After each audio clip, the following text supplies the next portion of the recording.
air, these originate from the air follicles.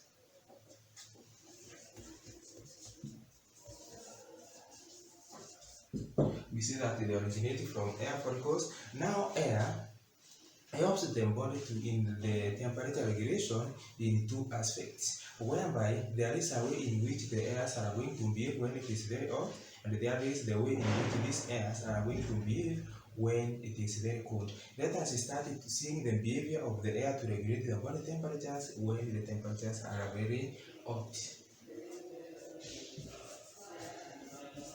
In an hot environment, or else when the temperatures are very high, the airs along the skin, they flat along it.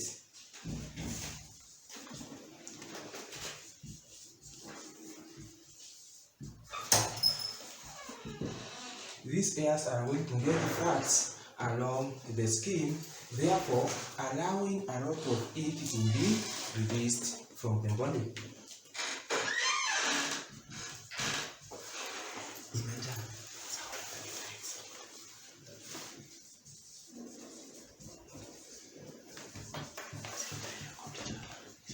Now, it is after this heat has been released from the body when the cooling effect is being felt.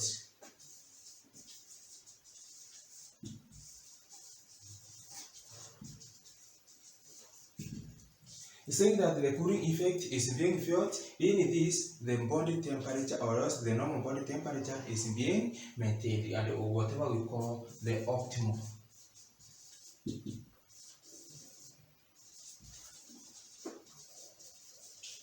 The optimal body temperature is being maintained. Now the other aspect is now, how is these airs are going to behave when the surrounding environment is very cold? In a cold environment, the airs are going to be raised upward so that they can trap a layer of air which becomes an insulator. We see that the air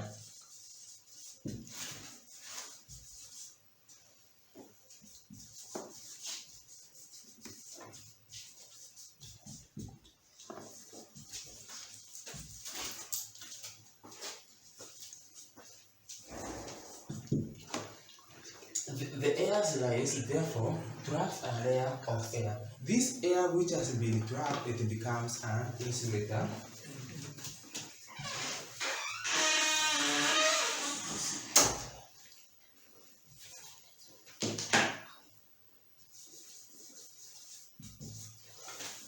This air becomes an insulator.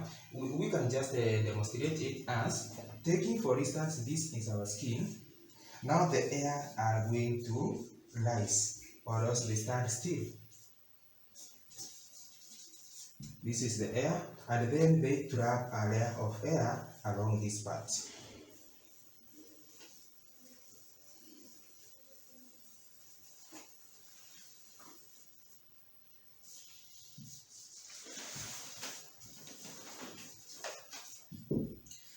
Now the trapped layer of air now is the one which becomes an insulator. This is now the insulator.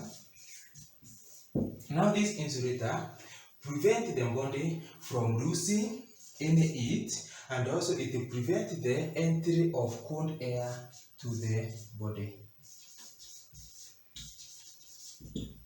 Now these are the two ways in which the airs behave with respect to the changes in the surrounding temperatures, so as to maintain the body temperature to the optimal, or else to the required degrees of the body, which are supposed to be approximately to 37 degrees.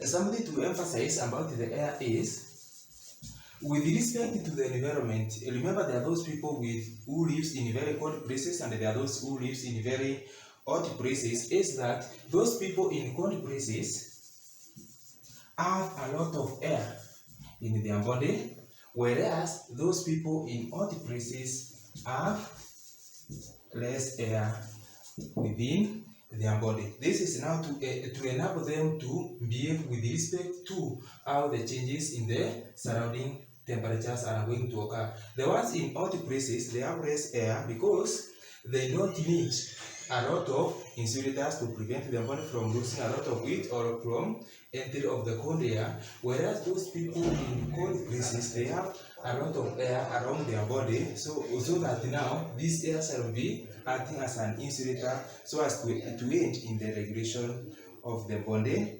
temperatures. The other item that we shall be looking at during our next lesson, it shall be the part on the subcutaneous layer.